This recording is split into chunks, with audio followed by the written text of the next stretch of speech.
Okay, now without further delay, let's get into Tom Naughton. Thank you.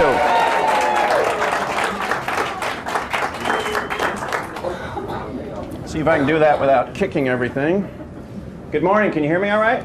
Yep. Yes. What? So some of you read my blog? Yes. All right. And your brother's blog. And my brother's blog now, yes. So if you read my blog, you're probably aware that I'm a natural night owl. I usually write till 2, 3, 4 in the morning, sleep till almost noon. So I'd like to thank Jimmy for giving me the 9:30 spot this morning. I figure there's no chance of me catching stage fright up here, because by the time I wake up, I'll be done. I am delighted to be back on the low-carb cruise. It's my second year. I've been doing what I'm sure a lot of you have been doing. Hooking up with old friends, making some new friends, sucking my gut in as hard as I possibly can. Because I found out last year everything people carry these days has a camera in it. We have people making like Mata Hari, snapping pictures with their lipsticks. After last year, my wife was looking at all these pictures of me on Facebook, so I was standing there going, you know, a camera puts 10 pounds on you. She said, really? How many cameras did they use on you anyway?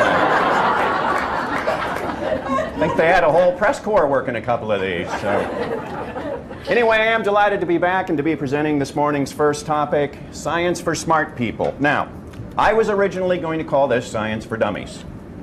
I got thinking about it. I realized, you know what? Dummies really don't get science. It doesn't matter how clearly you explain it to them. Dummies are the people who believe Dr. Oz when he tells us that saturated fat is solid at room temperature, so it's solid in your arteries.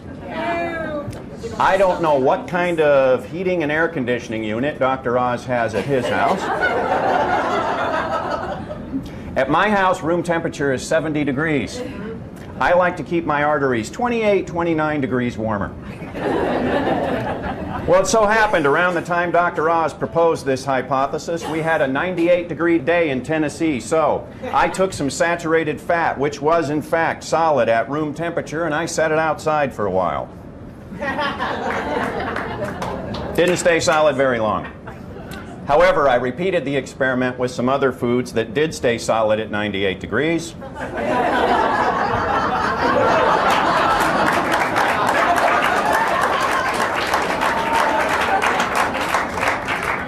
So I'm not eating those anymore.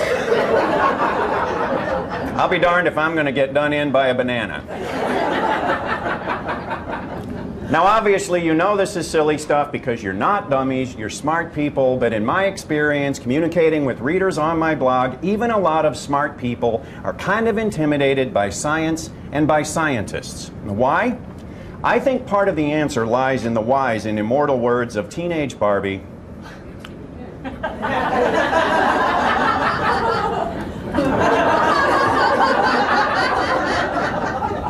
You can't hear me? All right, you know, I may have to just hold this because it's awkward. There we go. Now, the truth is, if you are reading a study and you see math like this, most of us can end up feeling a little bit like teenage Barbie.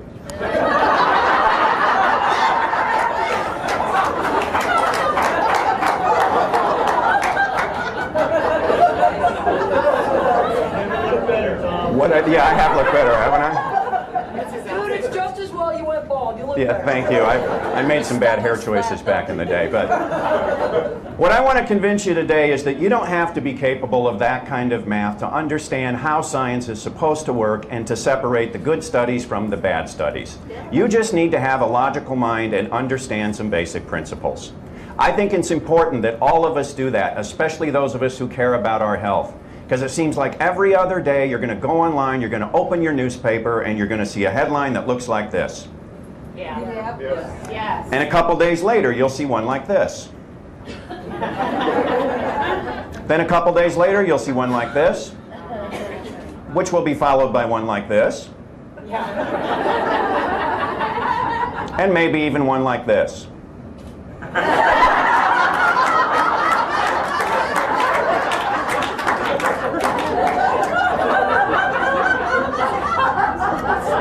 Now, believe it or not, those first 4 all came from real headlines, which is why I think it's important for us to learn how these studies are conducted and what the data that comes from them actually means. So, what is science? Before we talk about that, I want to back up and talk about one of the basic features of human intelligence, which is pattern recognition, making connections between A and B. We had to be able to do this to survive as a species. We had to recognize quickly that if we drink from the clear moving water, we feel fine, but if we drink from the pond with the dead animals, we get sick. We had to recognize if we approach our prey from upwind, they will run away before we can catch them, but if we approach them from downwind, they do not. Pattern recognition is basic human intelligence. And that is why the teenagers in slasher movies always seem so incredibly stupid. They're out in the woods at Uncle Bob's cabin. Somebody hears a noise in the woodshed, goes to check it out, and disappears. Second one wonders what happened to the first one, goes to check it out, and disappears. Third one wonders what happens to those first 2, goes to check it out, and disappears. By the time the fourth one is heading out to the woodshed, we're all screaming, "What are you, some kind of moron?" Yes, not recognizing the connection between A and B. Now, teenagers notwithstanding, making connections between A and B is so hardwired into the human brain it can fool us. We can start to believe that every time we perceive a connection between A and B, that A must be causing B. This is what the psychologist James Alcock referred to as the belief engine. Our brains are constantly looking for connections between A and B, and if we spot them, we generate new beliefs about how the world works. But here's the fun part. When we are looking for these connections, we tend to latch on to the ones that are consistent with what we already believe, or at least do not contradict our previous beliefs. So let's watch the belief engine at work. We are back in Paleolithic times. It's the middle of a drought. We desperately need rain, but the sky god, who we all believe delivers the rain, isn't giving us any until one day 6 of us in a state of dehydrated delirium put on our festive clothes, start moving around and invent the YMCA dance, exactly.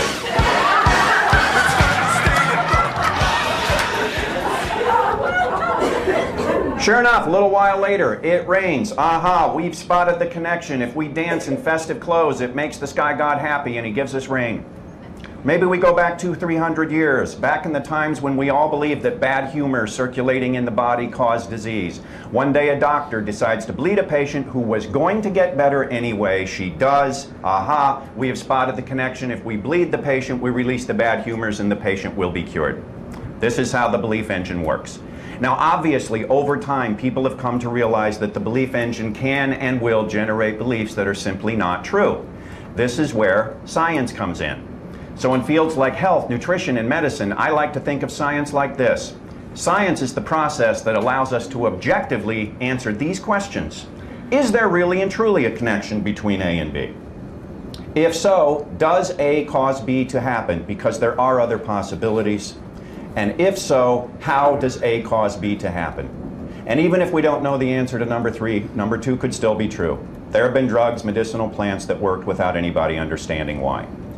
The way that scientists are supposed to answer these questions is by employing the scientific method.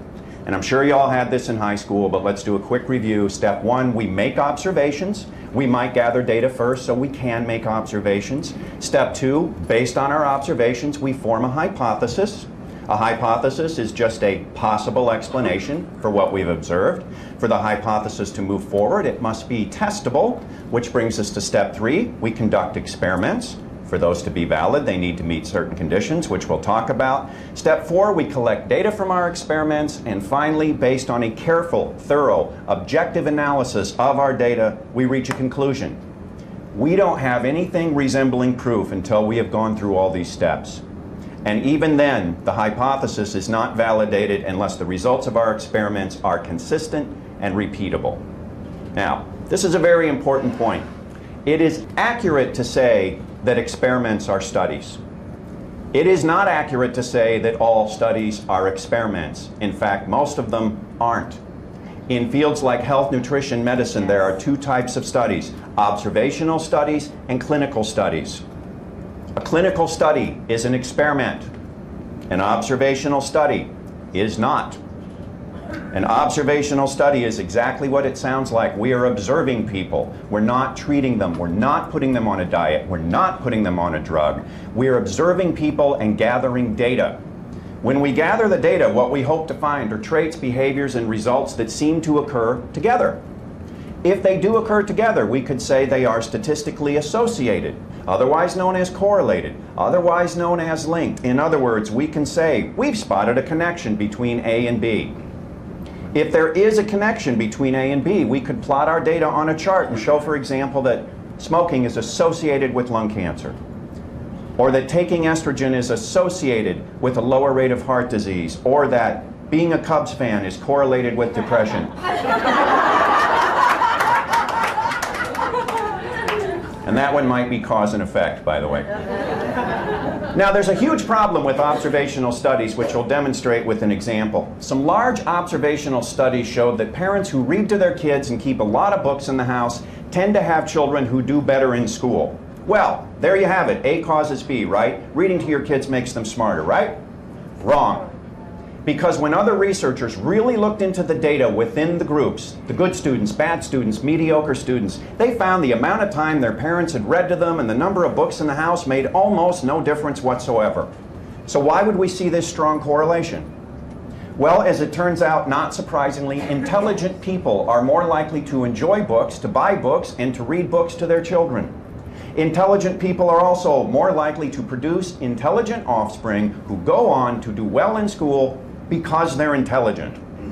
This is something good scientists understand. Just because two traits are correlated, it does not mean one of them is causing the other. They can both be related to something else that the investigators were not looking for.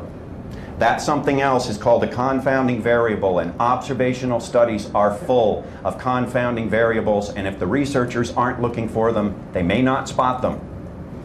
Remember the belief engine? When we're looking for those connections between A and B, we tend to latch on to the ones that don't contradict our previous beliefs. So let's do our own observational study and show how this might work. Here's our study population.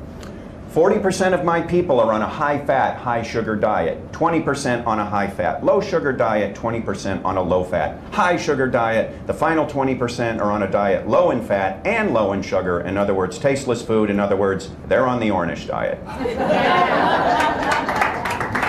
So we gather the results from our observational study, and here's what we end up with. 3 people in the high-fat, high-sugar diet developed heart disease. 1 person in the low-fat, high-sugar diet developed heart disease. Now, what correlations am I going to pull out of this data? That could depend on what I'm looking for. Because the fact is, 2/3 of the people on a high sugar diet developed heart disease in my population. But if I have been conditioned to believe for my entire career that a high fat diet causes heart disease, I'm more likely to notice this correlation. In my high fat groups, half the people developed heart disease. But in my low fat groups, only 1/4 of the people developed heart disease. Well, I have spotted the connection. A high-fat diet causes heart disease. And in fact, based on my data, I could make this statement. A high-fat diet doubles your risk of heart disease. And in observational studies, you're going to see that term all the time. Doubles your risk, raises your risk, lowers your risk, like this one. Egg consumption may raise your risk of type 2 diabetes. So what does that term mean? Here's what a lot of people who don't know any better, including a lot of journalists, think it means. Let's suppose I watch The Deer Hunter one night. Afterwards, I decide it would be really cool to play Russian roulette. So I get out a 6-shooter, I put 1 bullet in the gun. What are the odds that I'm going to end up with a migraine? It's not a trick question. What are the odds? 1 out of 6, exactly. Now, suppose that didn't provide quite the adrenaline rush I was looking for. So, the next time I play, I put 2 bullets in my gun. Now, what are the odds I'm going to shoot myself in the brain and become a fan of the Dr. Oz show? 2 and 6. Yeah, 1 and 3, 2 and 6. I have literally really and truly doubled my risk, and it is a matter of cause and effect because my behavior has made it twice as likely that I'm going to shoot myself. So, a study like this comes along, raises your risk of diabetes, and the investigators, who are not being careful with their language, make statements like, the study showed a significant increase of new onset diabetes with regular egg consumption. They didn't even say associated with. This sounds like cause and effect. So naturally, people read this and they come away thinking that every time you eat some eggs, it is like putting more bullets in your gun.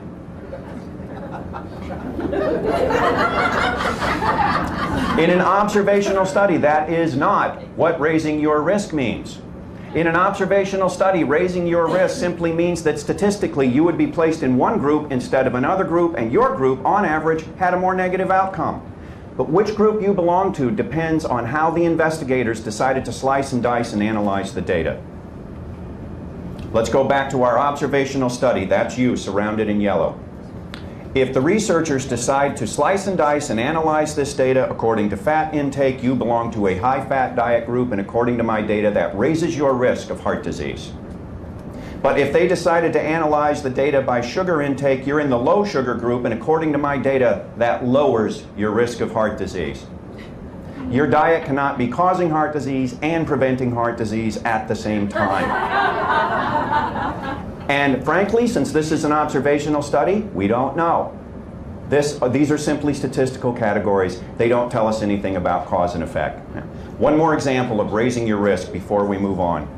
Girls who quit high school are much more likely to end up as pregnant teenagers than girls who don't. So statistically, quitting school raises your risk of becoming pregnant. Does anybody think quitting school makes you pregnant? Anybody had a pregnant teenager come home and said, "Oh my God, she must have quit school"? No. I mean, if that's how it works, a whole lot of us need to go back to high school and retake biology. And stay away from the potential dropouts while you're there, please. This is why good scientists have a saying, correlation does not prove causation, because an observational study only brings us to here. Best an observational study can do is provide evidence for a hypothesis. It is not proof. That is, I have no idea what that was. That is why when good scientists are looking for something like proof, they conduct a clinical study. Clinical studies are the gold standard in research. They're the kind that really matter. Why? Because you can control your variables. In a typical clinical study, we'd put together 2 or more groups of people who are statistically the same, which is obviously important because if we were going to test, say, a heart medication and one group was full of smokers and the other group wasn't, we know the smokers are going to skew the data. So in a clinical study, we want to balance our groups according to things like race, age, gender, socioeconomic status, previous health history, everything we can think of, and then with those variables balanced and controlled, we would change one variable. One group goes on a diet, the other group doesn't, or they go on different diets. Or one group takes a drug, the other group takes a placebo. Neither group knows what they're getting. Then, because we controlled our variables, if one group has a statistically different outcome, we can be pretty sure changing the variable made the difference. I want to give you an example, a real-life example of why good scientists don't jump to conclusions based on observational studies. For decades, researchers have been pulling data out of a large observational study called the Harvard Nurses Study. And one of the correlations they found was one I mentioned earlier. Middle-aged nurses who took estrogen had a 40% lower risk of heart disease. Oh my God, what a fabulous finding. And there were bad doctors and bad scientists ready to run out and prescribe estrogen to every middle-aged woman on the planet. The good scientists said, hang on a second, correlation does not prove causation. We need to do a clinical study. So they did. It was a big clinical study, 16,000 women involved. It lasted 5.5 years. Here were the results. Women who took estrogen ended up with a 30% higher rate of heart disease. They also had more strokes. There was another clinical study later that produced pretty much the same results. Now, how could this be? If estrogen does not protect against heart disease, why would an observational study show us that taking estrogen lowers your risk of heart disease by 40%? Health-conscious people are different from the population as a whole. Compared to the general population, they are less likely to smoke, less likely to drink too much, less likely to consume sodas, candies, and other forms of junk. They are more likely to exercise, get enough sleep, take vitamins, go see a doctor if they think there's something wrong. In other words, estrogen was not giving these women healthier hearts, but health-conscious women were more likely to take estrogen and have lower rates of heart disease because they were health conscious, and their better health habits more than offset the effects of the estrogen, which was not good for their hearts. So, observational studies, clinical studies.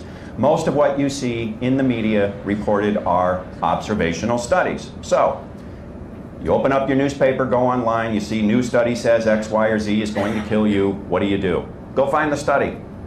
If you're reading online, you can probably find a link directly to the study. If not, I like to take the investigator's name, the name of the journal where the study was published, a couple of keywords, punch that into Google Scholar, run a search. That will usually bring up an abstract. A lot of times if you open the abstract, you can even find a link to the full text of the study. Now at this point, what a lot of journalists do is they skip ahead, they glance through the study, then they read the conclusions that the investigators wrote, and they go out and they write their story based on those conclusions. We don't want to do that. We want to apply some critical thinking. Why? Because we understand and respect one of the oldest and proudest traditions in science, which is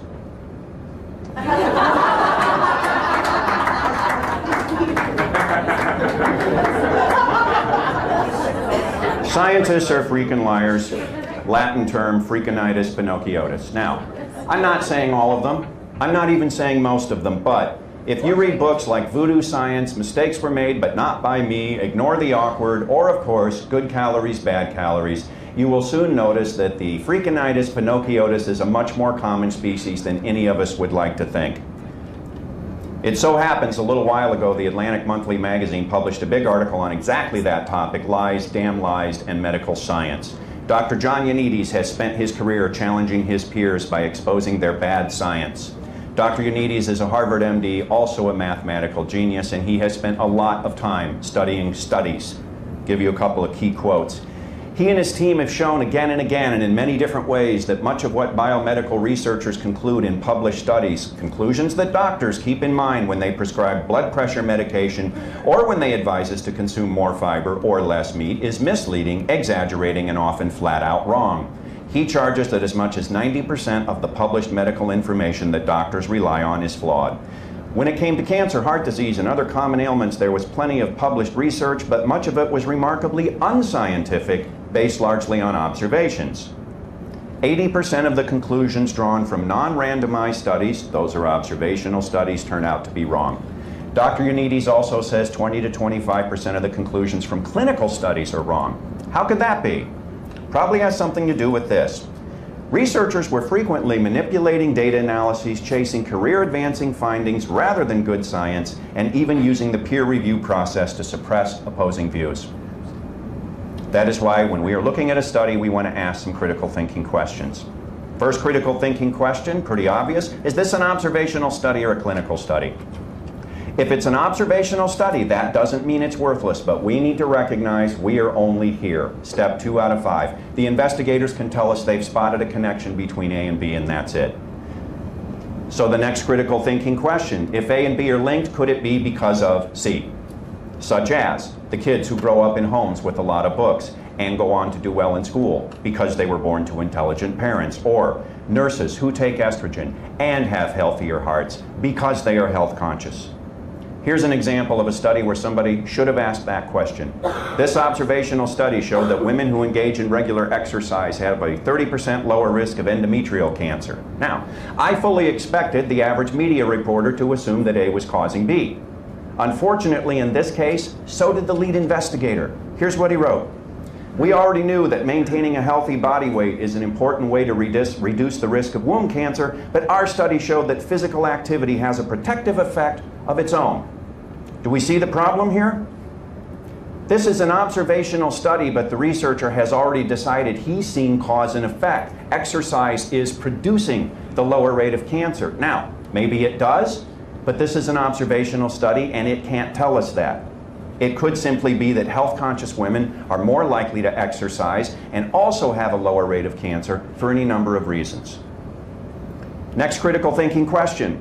If we are told that A is linked to B, could it be that B is causing A? A couple of months ago, I had a big online debate with someone who claimed to be a PhD in science, and he told me, Tom, you big moron, of course running makes people thinner. Go to a marathon sometime and tell me how many fat people cross the finish line. Okay, A must cause B. If runners are thin, running must make you thin, right? Well, when I was in high school, the guys on the basketball team were pretty tall. In college, they were taller. In the NBA, they're really tall. The obvious conclusion, playing basketball makes you taller.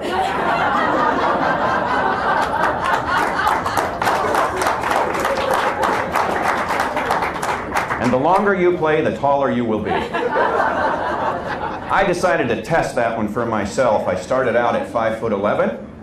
Then I started playing basketball 3 hours a day. A year later, I was 6'4".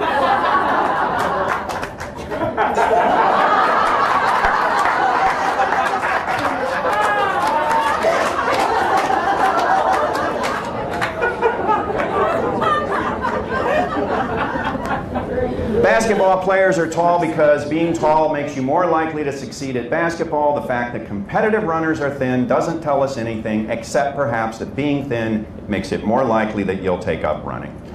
Here is another example of getting the causality backwards.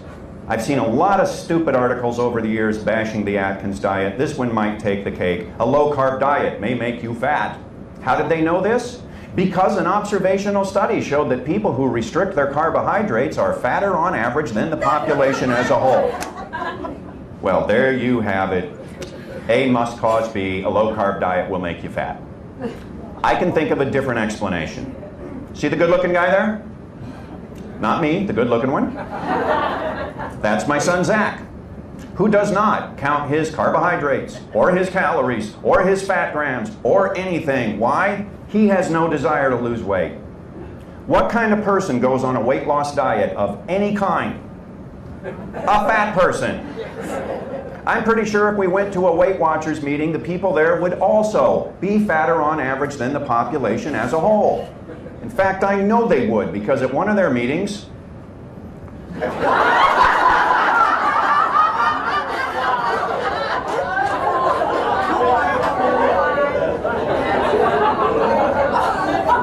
new study shows Weight Watchers may damage your floors.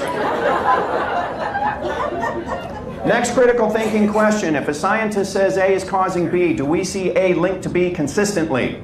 Or do we see these glaring exceptions across different populations? We have all been told, for example, that a diet high in saturated fat is linked to heart disease. Yep, that's true. Unless, of course, you are French, Swiss, the Inuits, the Maasai tribesmen, Spanish, or a whole lot of other populations we'll call paradoxes.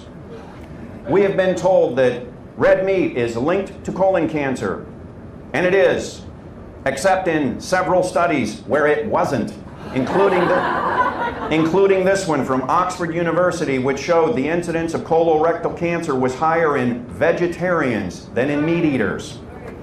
If they're, well, we're not cheering for them to get cancer, but we just, yeah. In the book Voodoo Science, the author wrote about the big scare that power lines were causing cancer. You remember that? Yes. Now, when this was hitting the news, he tried to convince journalists and make them understand that correlation does not prove causation. It could simply be that poor people are more likely to live near power lines, and they have higher rates of cancer for all kinds of reasons. And he wrote that he was stunned at how many journalists could not understand that concept. They thought if A and B were connected, one had to be causing the other. What finally made that big scare go away was a glaring exception, an observational study of tens of thousands of electrical workers who worked on those lines, up close and personal every day with, this supposedly dangerous level of electromagnetism, and they, as it turned out, had lower rates of cancer than the population as a whole. When this stupid story hit the news, I went looking for a glaring exception. Took me about 3.5 minutes to find it. The red line shows rates of diabetes in the US shooting up over the past few decades. The blue line shows that egg consumption was going down over the same period. Next critical thinking question. In a clinical study, Who were the subjects, and does it make sense to transfer their experience to the rest of us? And I ask that because this one hit the news a few weeks ago, how fatty foods lead to diabetes. Junk food inflammation may trigger diabetes. Statements like this from the investigators. These results support the idea that inflammation plays a role in chronic disease, and the simple message is to avoid fatty foods as much as possible. So I checked out this study, and it turns out, unfortunately, a diet high in saturated fat does seem to produce inflammation in this section of the population. Now you know why the mice who kill and eat cows and pigs have so many health problems. Now, I'm not saying animal studies are worthless, but when investigators feed a diet to an animal that is completely unnatural for the animal, I don't care what the results are. I don't care if T. Colin Campbell can produce cancer in rats by feeding them an isolated dairy protein, because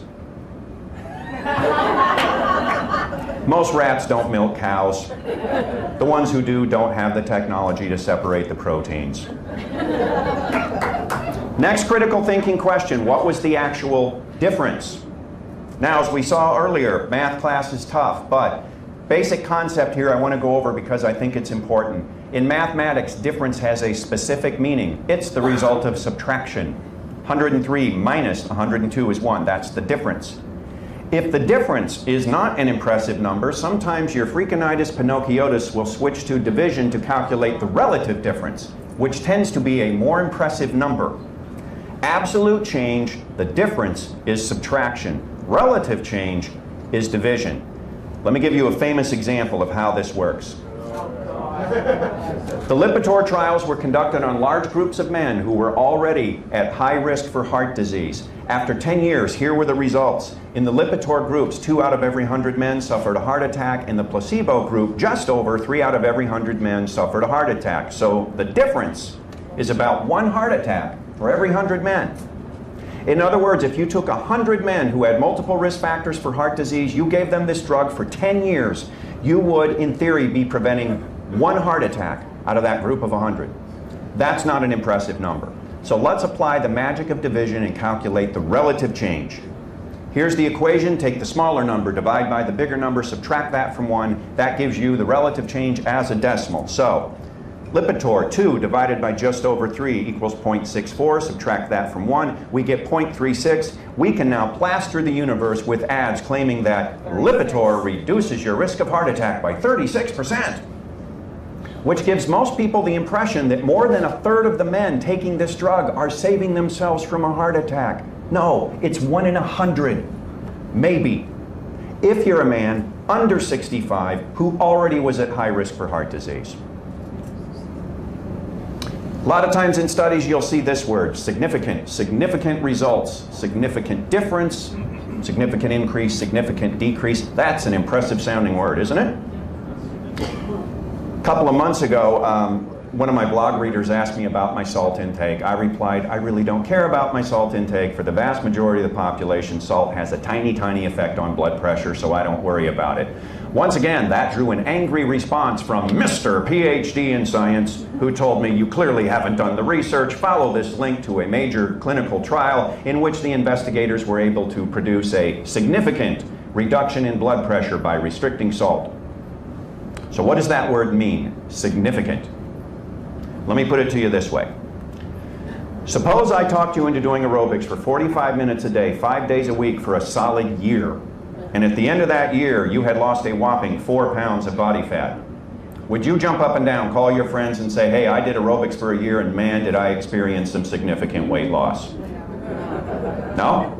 What if I could convince you that I was more than 95% sure that the only reason you lost the 4 pounds was because you did the aerobics for a year? Then would you consider that a significant weight loss? No, because for most of us, significant means something like impressive or meaningful or important. That is not what it means to a scientist. To a scientist, significant simply means based on tried and true statistical formulas, we're more than 95% sure that the results we saw were not due to chance. That's all it means. So let's go back to the study Mr. PhD in Science insisted should convince me that salt causes hypertension. Investigators put a large group of people on something like the Mediterranean diet, but with a very high intake of salt, and then they measured their blood pressure a few weeks later. Then they switched them to the same diet with a very, very low intake of salt. After a few weeks, they measured their blood pressure. Here were the significant results. On the high salt diet, the average blood pressure was 126/81. On the very, very low salt diet, average blood pressure 123/79. Now, the investigators were more than 95% sure that this tiny reduction in blood pressure was caused by restricting salt, so these results are significant. But as far as proving that salt causes hypertension, they're meaningless. Moral of the story, if a scientist introduces you to his significant other, just means he's pretty sure he's not dating her by accident. Next critical thinking question, did the researchers control the variables? We talked about why this is important in a clinical study. It's also important in an observational study. Let me give you an example why. Suppose I told you, according to my data, that people who consume high levels of gin, vodka, water, and other clear liquids are more likely to have liver damage. Would you have a problem with that? Yes, one of these things is not like the other. It doesn't belong in that group. Same thing here when we were told recently that red meat is linked to colon cancer. There's a nice picture of red meat. Just one little problem. To make that correlation stick, they had to put red meat in the same group as processed meat. And the processed meats included foods like pizza, hot dogs, deli sandwiches, and burritos. In other words, processed meats that people typically consume with a big serving of white flour. When other researchers separated the red meat from the processed meat, there was no connection with colon cancer. Next critical thinking question, compared to what? You will see this story in some form or another over and over. Whole grains prevent diabetes, whole grains prevent heart disease, whole grains prevent obesity, whole grains stop worldwide financial collapse, you name it, whole grains can prevent it. And every time I go and check out one of these studies, it's the same thing. They are comparing people who consume whole grains to people who consume white flour. Does that prove whole grains prevent anything? No. Let me give you an example why. Suppose I compared people who smoke unfiltered cigarettes to people who smoke filtered cigarettes. When people with filtered cigarettes turn out to have a lower rate of cancer, could I make this statement? No. Because the filtered cigarettes are not preventing cancer. They are just less likely to cause it. Same thing here. If they want to prove whole grains prevent disease, they need to compare people who eat whole grains to people who eat no grains whatsoever. And our final critical thinking question, do the results of the study actually support what the investigators put in their conclusions? You'd be surprised how often they don't. Remember the example I gave earlier, 45 minutes of aerobics, 5 days a week for a solid year, average fat loss 4 pounds after a year. That's from an actual clinical study. And here's what the investigators wrote. Provides direct empirical evidence that previously sedentary, mostly overweight, postmenopausal women can achieve and sustain high levels of aerobic exercise that result in statistically significant reductions in all measures of adiposity. Yeah, significant, maybe. Maybe a year's worth of aerobics produced that tiny, tiny change in weight. But as far as proving that exercise will make you lose weight, obviously this is meaningless. The salt study, Mr. PhD in science insisted I should read. Drastic reduction in salt leads to a tiny reduction in blood pressure. Here's what the investigators wrote in their conclusions. Our results provide support for a more aggressive target for reduced sodium intake. I don't even know what that could mean. I guess if people have high blood pressure, we smack them and hope it goes down. This is meaningless. This is one of my all-time favorites. This was a clinical study in which the investigators put one group of people on a low-carb, high-fat diet. Another group of people were on a low-fat, moderate-carb diet. There was a control group. Their diet didn't change. Here were the results. The low-carb and low-fat groups both lost weight, but the low-carb group lost more actual body fat, and they showed the greatest improvements in all cardiovascular markers, including total cholesterol, triglycerides, HDL, and LDL. Low-carb diet, clearly the winner, so of course this is what the investigators wrote. Moderate approaches to weight loss, such as a moderate carbohydrate, low-fat diet, may be prudent. By prudent, I guess they meant we would like to continue receiving research grants from Kellogg's, who funded this study. That is why we need to ask those critical thinking questions, because scientists are freaking liars. And we need to call them on it, all of us, the bloggers, the podcasters, the filmmakers, the concerned public. And the great thing about living in the digital age, we can call them on it. We can do it publicly. And I know some of them pay attention, because twice in the last year I have had scientists leave angry comments on my blog that, yes. And their comments basically amounted to, you have no business questioning me because I'm a PhD and you're not. To which my reply basically boiled down to, if you're going to put that kind of garbage out there and call it science, I'll not only question you, I'll make fun of you.